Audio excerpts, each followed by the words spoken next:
Hello everyone, and welcome back to Lucky Crit. The Nintendo Direct presentation at E3 2019 has now come and gone, and with it we've received a brand new Fire Emblem Three Houses trailer. And oh boy, did this one blow me away. It was nothing like I expected, but now it's time to take a closer look at everything that it reveals to us. The trailer begins with mentioning the promise made between what sounds to be Edelgard and the other lords Dimitri and Claude, that 5 years from the current day, they would meet back at the school again, as a class reunion. Let's all agree to meet back at the monastery exactly 5 years from today. Like a class reunion? You will come, won't you? But we then cut to 5 years later, showcasing just how everything has changed. Edelgard looks drastically different.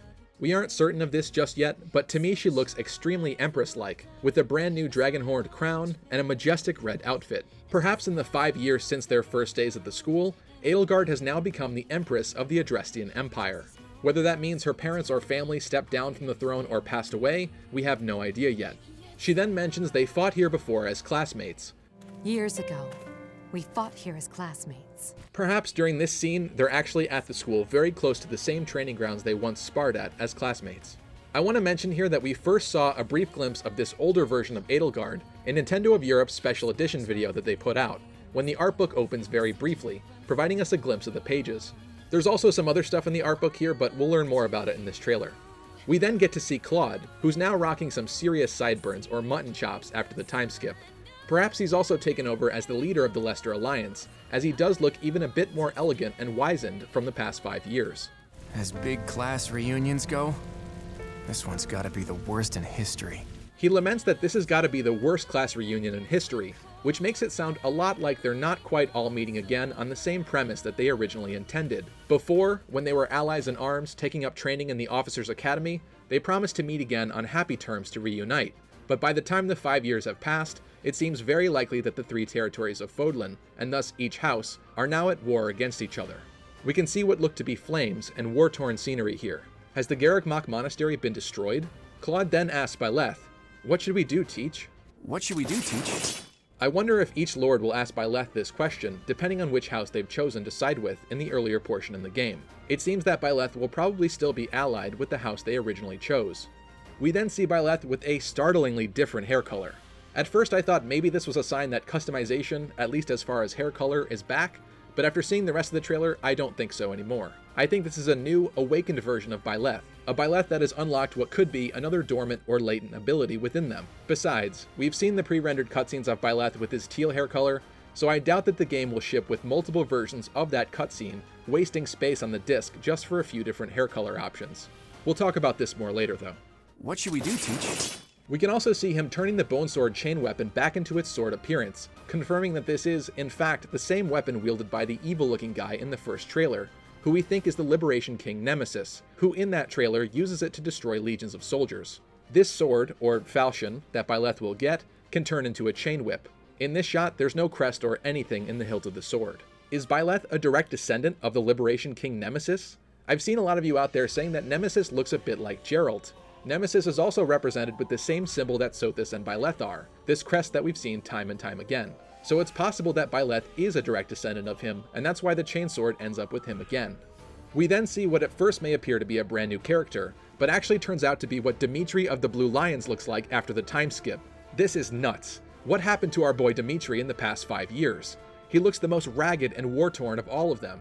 His usually gathered hair is now an unruly and unkempt mess. He's rocking an eye patch, and his once elegant attire is now ripped, tattered, scarred, and a lot more wild-looking. Kill every last one of them! And he's angry. He wants to kill them all, which may be referring to the soldiers of another house.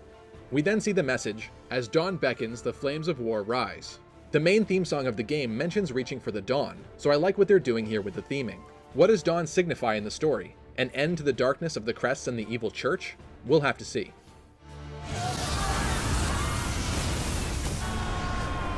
We then see soldiers from the Leicester Alliance getting killed by large fireballs, and then fire emanating from what looks to be a weapon in the center of the battlefield. Is this Byleth's chainsword, or another of these special weapons? Are they weapons built for war, with exceptional abilities that can be unlocked to create massive amounts of death and chaos? Is it the crests of the legendary heroes unlocking the latent abilities in these weapons? Will these crests be permanently tied to certain characters because of this? I think this is pretty likely. We then hear Edelgard saying, Still, we have no choice but to eliminate those who cling to unreasonable ideas of justice. Still, we have no choice but to eliminate those who cling to unreasonable ideas of justice. What is an unreasonable idea of justice? It honestly sounds like someone seeking true justice at any cost, because they've been wronged. During this array of scenes, we can see Byleth clashing with another character similar to the Plague Doctor looking one from the second trailer. Has a plague or famine hit the land of one of the territories? Who are these Plague Doctor characters? We then see a wider shot of the war cinematic from the first trailer. It's a massive war, with a mountain range in the background, likely to be the mountain range near the center of Fodlan, on which the Garreg Monastery resides. It is here the war will take place, or has taken place. We can then see 3 red lights appearing on the battlefield here. Perhaps these are the special bone-looking weapons being utilized as weapons of war on the battlefield. There's even a curvy line emanating from one of them. Is this Byleth and his chainsword? Or is this war scene from the distant past, and this is the Liberation King Nemesis, the evil-looking guy from the first trailer, using it to fight the Divine Seros? We'll have to see eventually if this is a modern scene or one from long ago, but judging by everything else, I think it's probably the latter. Now we get a cute shot of Edelgard and Dimitri dancing. Is this a happy moment from their time at school? Like a school dance or a fun time amongst classmates? We then get a shot of Dimitri with some black specks on his face. Dirt or darkness, perhaps. He's in the thick of it. We then hear what's likely to be him saying, "Someone must put a stop to this cycle of the strong trampling the weak." Someone must put a stop to this cycle of the strong trampling the weak. Perhaps it's Dimitri fighting for justice against Edelgard. Maybe innocents or those with no power have suffered over the past 5 years, and he'll have no more of it. These are his ideals. There's a really quick shot of 2 figures here. One is holding up another and looks to be squeezing them. The person getting squeezed is crying out in pain. This figure to the right looks very similar to the evil-looking guy from the second trailer, though when I compare them, he does seem to be missing the feathery or furry part of his outfit around his neck. So maybe he's not wearing that outfit. But the hair at the back of his head, the crooked nose, and the overall shape look very similar. Or maybe he's the older-looking man that we'll see later in the trailer. Some fans were wondering if this is Dimitri on the left that's getting squeezed, as the hair does look rather similar, but we can see what appears to be the outline of a bust. So I think it's probably likely that this character is Catherine, someone that we don't know too much about, but appears to be a knight of Seros, and the character that we saw leaping in action near the end of the second trailer. In the background, we can make out some castle-like structures here. We then see an overhead shot of a town, then an explosion happening there. We're not really sure what this could be, but maybe the activation of a crest, or a crest weapon. And now another shot of what is the Liberation King Nemesis clashing against what is likely to be the original Divine Seros from centuries ago. Either that or it's Rhea with battle armor. But honestly, it's likely just her ancestor, and what we're seeing in these war shots are things that happened long ago. Long ago, the Divine Seros received a revelation from the goddess, a gift to help guide the lost. Now, the goddess watches over Fodlan from her kingdom above as the mother of all life, the arbiter of every soul. The Liberation King Nemesis is using the Bone Sword chain whip from the first trailer, so this is definitely among those same scenes of the Divine Seros at war against him. We can then see very quickly that the Divine Seros is using the special curvy sword from the mural in the first trailer.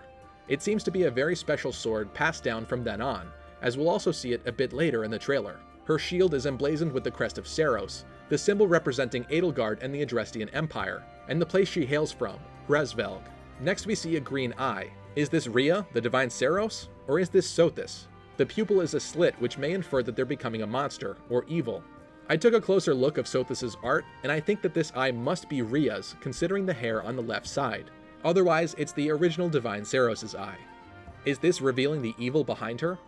Next we see the Reaper Knight, a character I'll be talking about in another video soon on this channel. We received his bio from the Nintendo of America Twitter. He's a deadly knight that's rumored to spirit people away in the dead of night. He wields a massive scythe. Even though he's the subject of rumors, he seems to be very real. At first I thought that maybe he'd just be a simple small side diversion, like a chapter boss to deal with while at the monastery, but maybe he serves a deeper role in the story. We then see a white dragon with large curled horns. The horns look very similar to Edelgard's crown, and this dragon appears to be the dragon from the Seros mural from the first trailer. On its snout is the symbol of Seros. This may be the divine dragon of Seros. It certainly looks more evil than ever here. Is it skeletal, having been resurrected, or has it been corrupted by darkness? We're then shown an older man.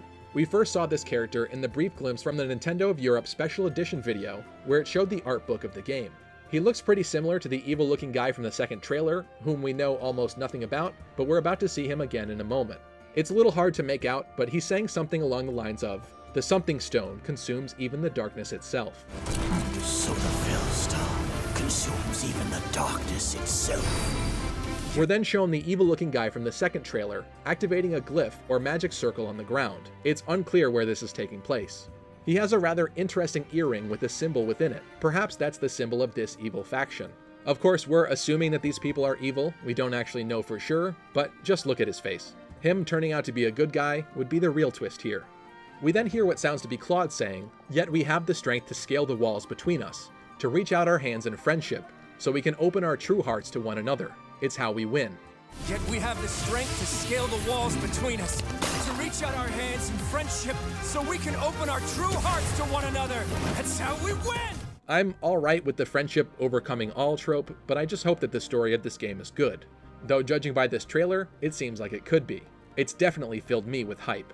There's a lot of shots here, one of which is Claude firing an arrow with red power, while there's what looks to be a red crest stone in his bone bow, likely powering it, like we've been speculating. We then get a quick glimpse of Nemesis again from the first trailer, and also someone crushing the mask of the Flame Emperor, who is another character that I've yet to talk about but soon will in another video. He's a mysterious figure that operates in the shadows of the monastery, who harbors ill will toward the Church of Seiros. This looks like a shot from someone defeating him, or at the very least unmasking him. We then see a hand outstretched to a wounded-looking Dimitri. It's unclear who this could be. Some fans speculated that it could be Claude, but I don't think so, as he seems to have grayish gloves in his after the Timeskip appearance, and they look a bit different from these. This is someone with brown gloves and a bit of a white sleeve, someone else. We then see two arms breaking out of a tomb or coffin. These arms look very similar to Nemesis's arms from the first trailer, so it seems like he was sealed away after losing the war against the Divine Seiros thousands of years ago. This is likely him breaking out of his sealed place, with darkness emanating from him.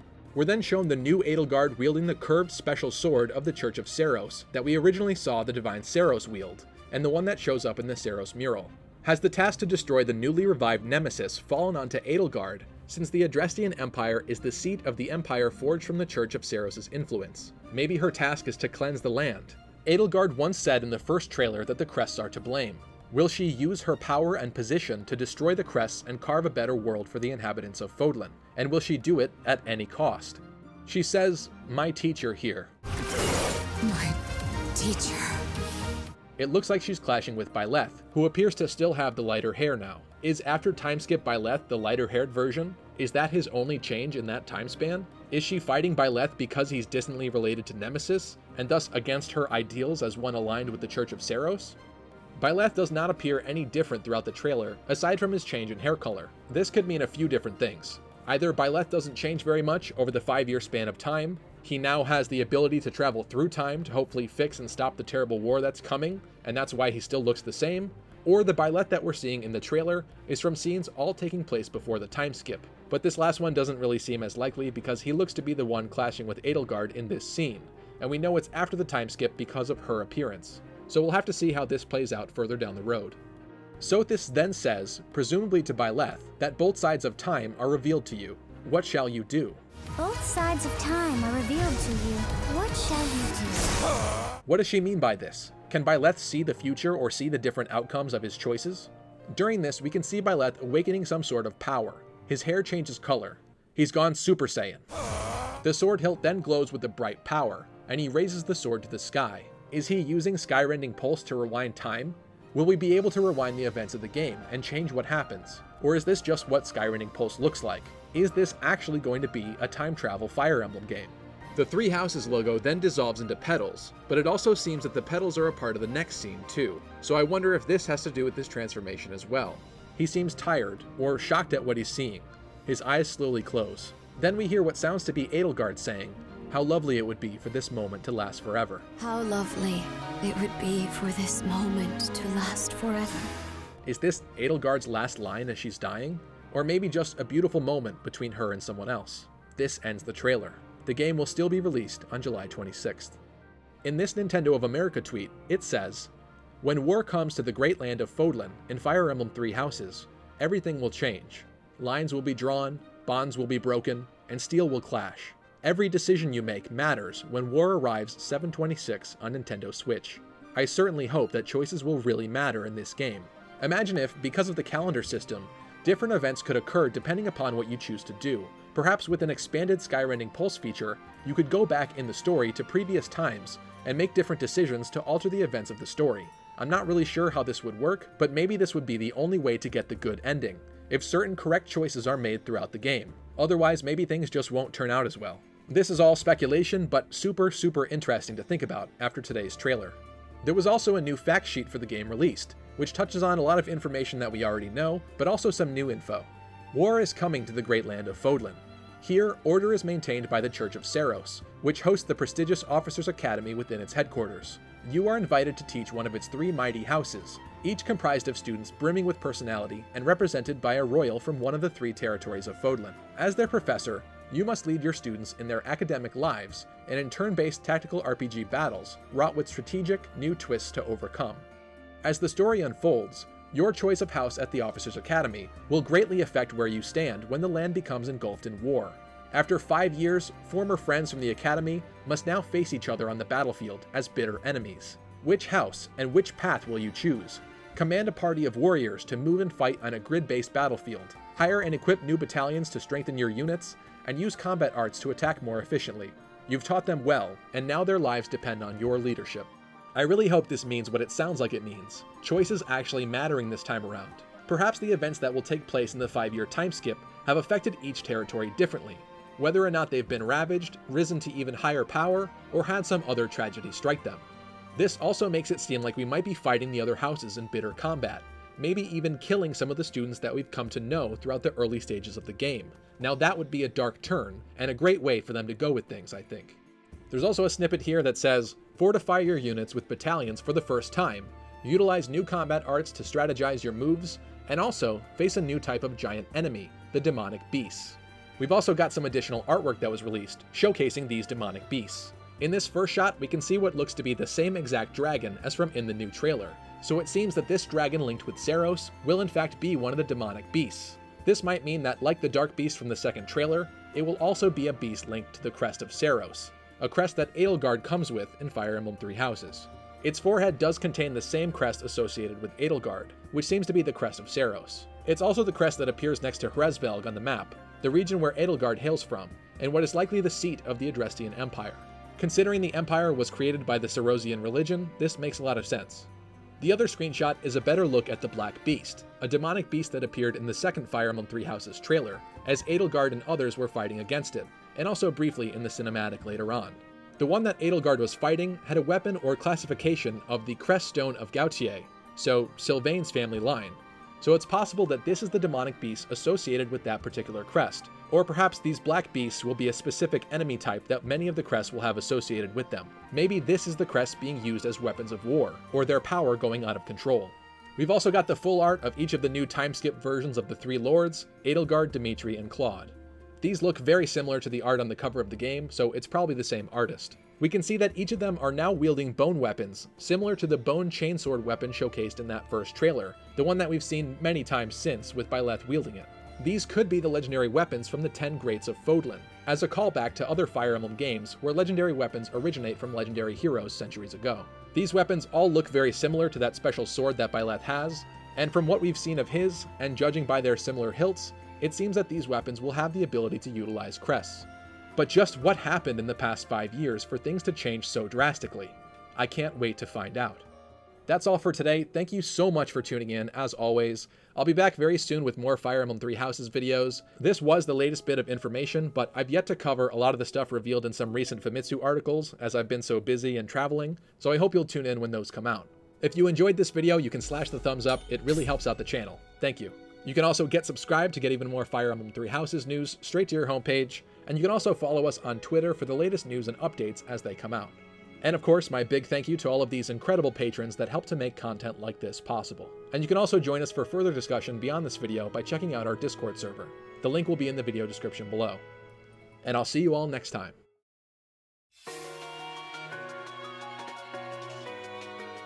Reach for my hand, I'll soar away into the dawn. Oh, I wish I could